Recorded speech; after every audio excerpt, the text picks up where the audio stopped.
Assalamualaikum warahmatullahi wabarakatuh. Kami peserta Latsar CPNS golongan 2 BPSDM Kemendagri Regional Yogyakarta Angkatan 9 Kelompok 3 tahun 2022. Perkenalkan, saya Taranita Andini bersama dua rekan saya, Rika Agustina dan Tutut Suswandi. Di sini kami akan menjelaskan tentang implementasi literasi digital. Implementasi literasi digital ada 17 poin.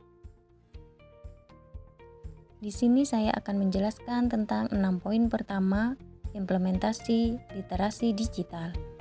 Yang pertama, landscape digital.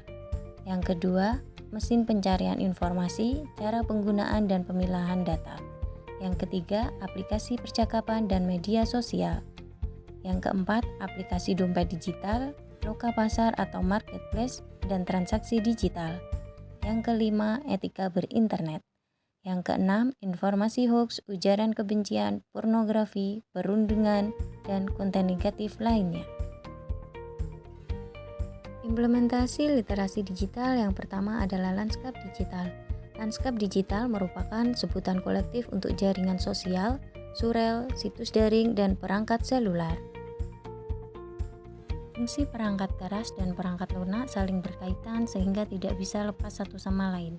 Kita tidak bisa mengakses dunia digital tanpa keduanya. Salah satu perangkat keras yang sering digunakan dalam dunia digital adalah komputer. Kategori mesin komputer. Kategori mesin komputer ada 5. Yang pertama, komputer. Yang kedua, tablet. Yang ketiga, notebook. Yang keempat, netbook. Dan yang kelima, telepon pintar. Implementasi literasi digital yang selanjutnya yaitu mesin pencarian informasi, cara penggunaan dan pemilahan data. Dunia digital saat ini telah menjadi bagian dari keseharian kita. Dalam menggunakan internet, salah satu aktivitas yang sering kita lakukan adalah menggunakan mesin pencarian informasi untuk menunjang kegiatan.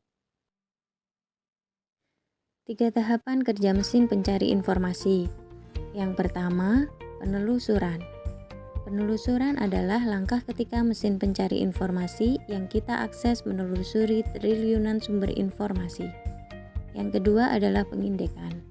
Pengindekan adalah pemilihan data atau informasi yang relevan dengan kata kunci yang kita ketikkan. Dan yang ketiga adalah pemeringkatan. Pemeringkatan adalah proses pemeringkatan data atau informasi yang dianggap paling sesuai dengan yang kita cari. Implementasi literasi digital yang selanjutnya adalah aplikasi percakapan dan media sosial. Aplikasi percakapan dan media sosial adalah salah satu bagian dari perkembangan teknologi yang disebut sebagai tolok ukur yang sangat menarik yang memiliki kaitan dengan berbagai aspek. 4 dimensi persiapannya yaitu yang pertama, akses terhadap internet. Yang kedua, syarat dan ketentuan penggunaan aplikasi. Yang ketiga, membuat atau membuka akun. Dan yang terakhir adalah metode akses. Implementasi literasi digital yang selanjutnya adalah aplikasi dompet digital, loka pasar atau marketplace, dan transaksi digital. Dompet digital hadir sebagai upaya dalam mewujudkan metode pembayaran non-tunai untuk berbagai keperluan ataupun kebutuhan. Pada tahun 2007, perusahaan penyedia layanan pembayaran elektronik pertama di Indonesia adalah Doku ID. Sekarang terdapat 5 dompet digital yang populer dan digemari oleh masyarakat Indonesia, yaitu ShopeePay, OVO, Dana, dan Link Aja. Implementasi literasi digital selanjutnya adalah etika berinternet. Etika merupakan sistem nilai dan norma moral yang menjadi pegangan bagi seseorang atau sekelompok orang dalam mengatur tingkah lakunya. Etika berlaku meskipun individu sendirian. Sedangkan etiket adalah sebagian tata cara individu berinteraksi dengan individu lain atau dalam masyarakat. Etiket berlaku jika individu berinteraksi atau berkomunikasi dengan orang lain. Perbedaan etika berinternet dengan etiket berinternet adalah sebagai berikut.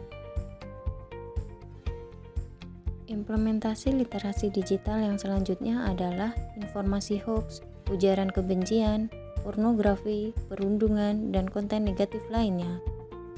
Konten negatif yang membarengi perkembangan dunia digital tentu menyasar pada pengguna internet, termasuk Indonesia.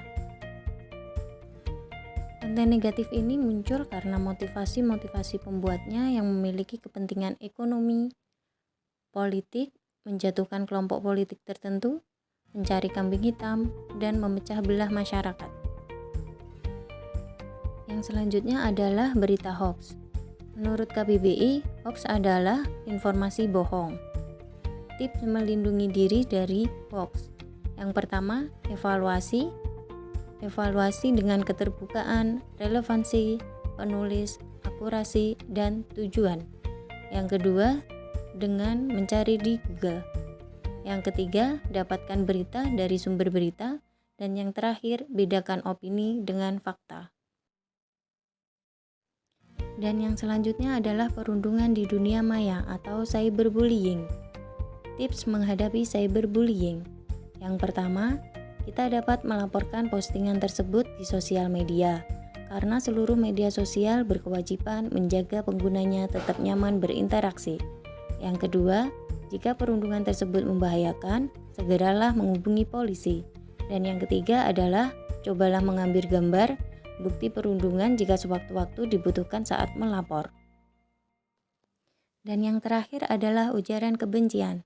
Ujaran kebencian atau hate speech adalah ungkapan atau ekspresi yang menganjurkan ajakan untuk menyakiti seseorang atau sekelompok orang dengan tujuan membangkitkan permusuhan, kekerasan, dan diskriminasi kepada orang atau kelompok tersebut. Sekian dari saya, dan untuk poin selanjutnya akan dijelaskan oleh rekan saya. Assalamualaikum, saya Rika Agustina, peserta Diklat Latsar CPNS golongan 2 angkatan 9 PPSDM Kemendagri Regional Yogyakarta. Hari ini akan menjelaskan tentang Smart ASN. Salah satu kompetensi yang harus dimiliki oleh ASN adalah pengetahuan dasar berinteraksi, partisipasi, dan kolaborasi di ruang digital sesuai dengan kaidah etika digital dan peraturan yang berlaku. Interaksi adalah proses komunikasi dua arah, diskusi ide, topik, dan isu di ruang digital untuk menghasilkan interaksi yang sehat. Partisipasi adalah terlibat aktif berbagi data dan informasi yang berakhir pada menciptakan konten kreatif dan positif. Sedangkan kolaborasi adalah proses kerjasama yang bertujuan untuk memecahkan masalah bersama. Kompetensi selanjutnya yaitu berinteraksi dan bertransaksi secara elektronik di ruang digital sesuai peraturan yang berlaku. Menurut Undang-Undang ITE Nomor 11 Tahun 2008 tentang transaksi elektronik adalah dengan menggunakan komputer, jaringan komputer, dan media elektronik lain. Keunggulan dari metode ini adalah biaya operasional efektif dan efisien, potensi pasar lebih luas, tidak perlu toko fisik, dapat beroperasi 24 jam, up to date, modal lebih kecil, dan mudah mengetahui kompetitor. Fitur proteksi perangkat digital. Perangkat digital terdiri dari perangkat keras atau hardware dan perangkat lunak atau software. Perangkat keras bisa diproteksi dengan fingerprint dan face authentication. Sedangkan perangkat lunak bisa diproteksi dengan Find My Device, backup data, antivirus, maupun enkripsi full disk. Proteksi identitas digital dan data pribadi di platform digital. Hal-hal yang bisa dilakukan adalah 1. Memiliki password yang kuat. 2. Hindari membagikan data pribadi.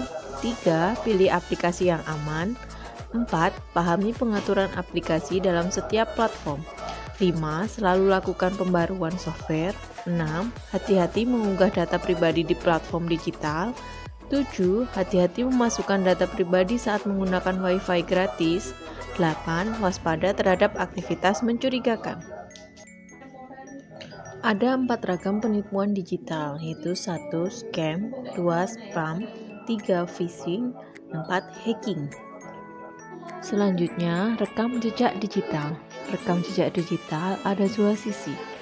Sisi positif yaitu untuk aparatur penegak hukum yang bisa melihat riwayat login, SMS, riwayat panggilan, dan lain-lain. Dan sisi negatif yaitu penyalahgunaan jejak digital seperti penindasan, pelecehan, manipulasi, pemerasan, dan lain-lain. Manajemen jejak digital yaitu 1. Mengidentifikasi jejak digital, 2. Perbarui informasi, 3. Pikirkan sebelum unggah, 4. Pelajari aturan privasi, 5.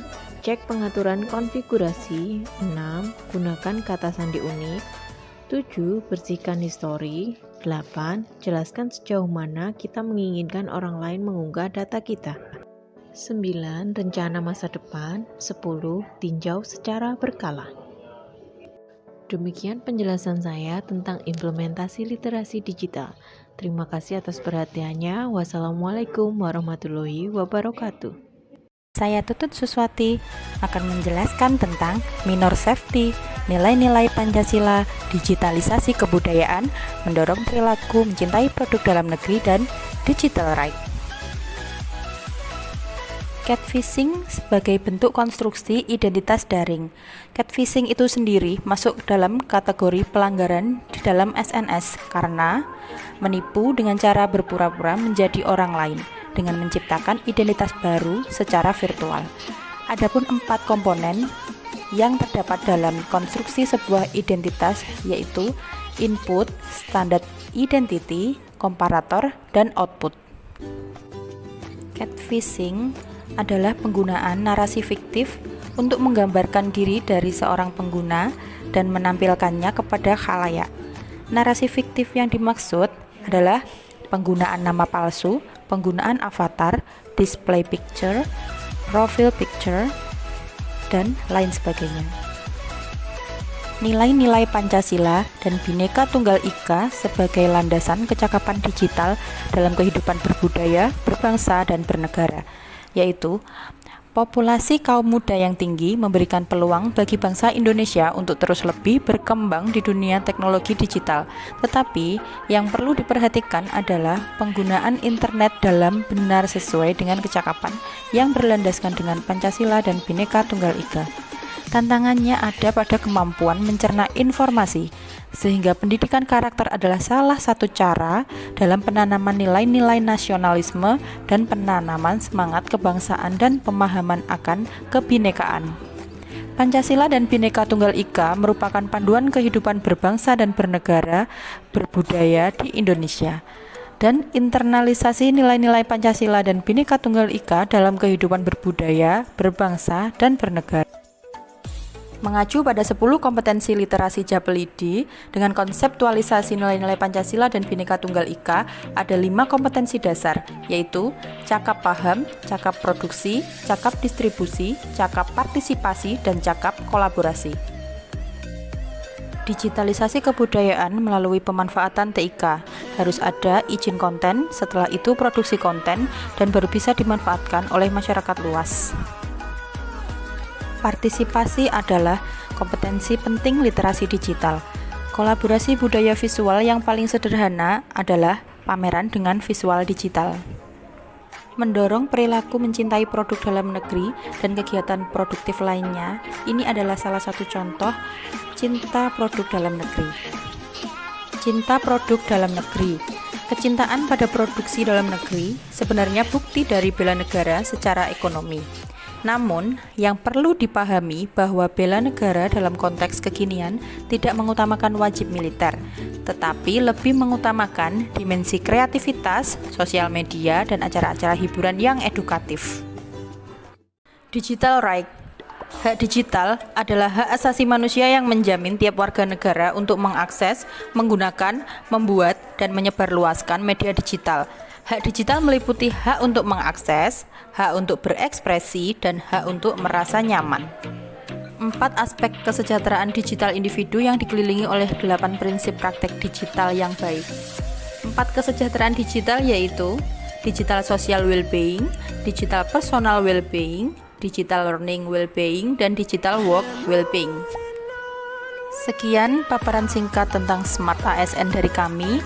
Terima kasih sudah menonton. Jangan lupa like dan subscribe ya.